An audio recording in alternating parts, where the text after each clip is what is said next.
നാ അയം ദേഹ, ഈ ശരീരം അതിനു വേണ്ടിയിട്ടുള്ളതല്ല ഉണ്ണികളെ എന്ന് ആദ്യം പറഞ്ഞു.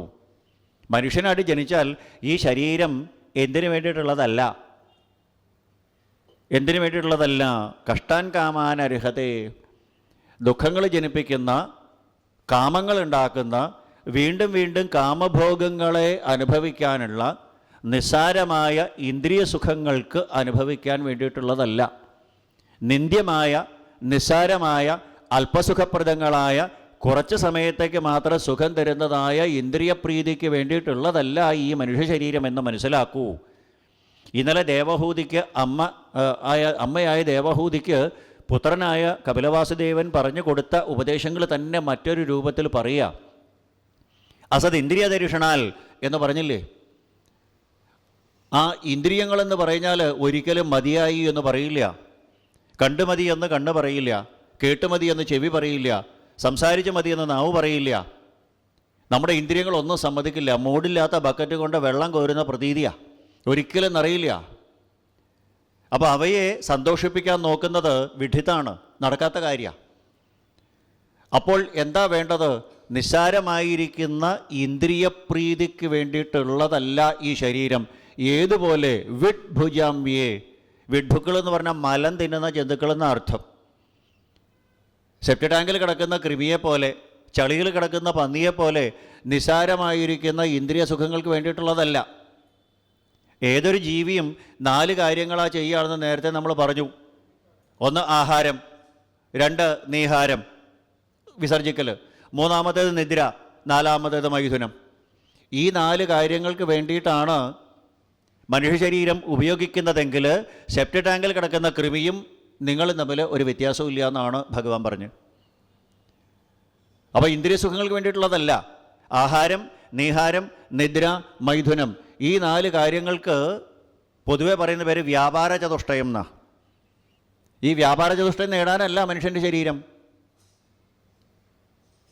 ശ്വാക്കൾ, മറ്റ് മൃഗങ്ങൾ, പക്ഷിമൃഗാദികൾ ഒക്കെ നടത്തണില്ലേ ഇതെല്ലാം? ആഹാരം കഴിക്കുന്നുണ്ട്, വിസർജിക്കുന്നുണ്ട്, അതുപോലെ രതിസുഖം അനുഭവിക്കുന്നുണ്ട്, കിടന്നുറങ്ങുന്നുണ്ട്. ഇത് മാത്രമാണെങ്കിൽ എന്തിനാ മനുഷ്യജന്മം? ശ്വാവായ പോരെ? അപ്പോൾ ഈ വ്യാപാര ചതുഷ്ടയം എന്ന നിസ്സാരമായ, നിന്ദ്യമായ, താൽക്കാലികമായ ഇന്ദ്രിയ സുഖങ്ങൾക്ക് വേണ്ടിയിട്ടുള്ളതല്ല. ഇതാദ്യം മനസ്സിലാക്കിക്കോളൂ. ആദ്യം നിഷേധമാണ് പറഞ്ഞത്. ഈ മനുഷ്യൻ്റെ ശരീരം എന്ന് പറയണത് നിസ്സാരമായിരിക്കുന്ന ഇന്ദ്രിയ സുഖങ്ങൾക്ക് വേണ്ടിയിട്ടുള്ളതല്ല എന്ന് ആദ്യം മനസ്സിലാക്കൂ.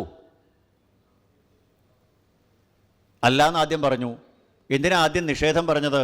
അപ്പോൾ പിന്നെ എന്തിനുള്ളതാണെന്ന് ചോദ്യം വരും. നിഷേധം പറഞ്ഞാലേ നമുക്ക് വിധി എന്താണെന്ന് അറിയാൻ പറ്റുള്ളൂ. അല്ലെങ്കിൽ എല്ലാം വിധിയാണെന്ന് മനസ്സിലാവും.